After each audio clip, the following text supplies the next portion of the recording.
तर गणेशोत्सवाला अवघे काही तास शिल्लक असताना लालबागच्या राजाचा चरण स्पर्शासाठी गणेश भक्तांची मोठी गर्दी जी आहे ती लालबागच्या संपूर्ण परिसरामध्ये पाहायला मिळते।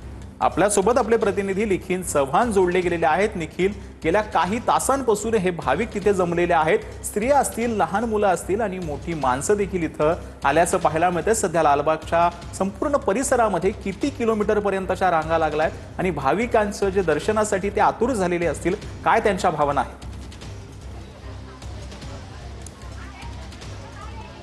नक्की सचिनजी, आपण पाहिलं तर उद्या आपल्या लाडक्या बाप्पाचं विराजमान होणार आहे आणि तत्पूर्वी आपण लालबागमध्ये आहोत आणि हाच तो लालबागमध्ये मोठ्या संख्येने जे भाविक आहेत ते या ठिकाणी उपस्थित झालेले आहेत। जवळपास 2 ते 3 किलोमीटरच्या रांगा आहेत त्या या ठिकाणी आहेत, ते आपल्याला पाहायला मिळतात आणि हा जो जोश आहे तो या ठिकाणी सर्व भाविकांमध्ये पाहायला मिळतोय। कारण अवघ्या काही तासांमध्ये या ठिकाणी या सर्व भाविकांना आहेत ते दर्शन मिळणार आहेत। गेल्या 2 ते 3 दिवसापासून या ठिकाणी ते उपस्थित होते, त्यांनी नंबर लावलेला होता आणि आज हीच ती भावना आहे ती त्यांच्या मनामध्ये आहे। कधीपासून या ठिकाणी आहात, किती लोक आहात तुम्ही?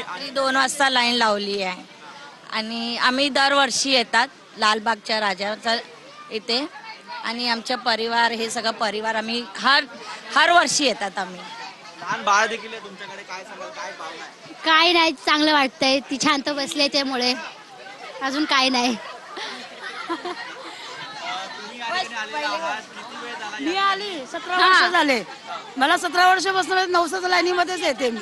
दरवर्षी आम्ही लोक येतात, दरवर्षी मागे पुढे होता, मजा येते पण आम्हाला पूर्ण फुल एंजॉय येते आमचा। फील है गणपति बप्पा के लिए, बहुत अच्छा फील होता है यहाँ पे आके, अच्छा भी लगता है और रात भर से लाइन काही तासामध्ये तुम्हाला दर्शन भेटणार आहे। आता लाईन देखील सुरू होईल, काय वाटतंय, पहिलं दर्शन भेटणार?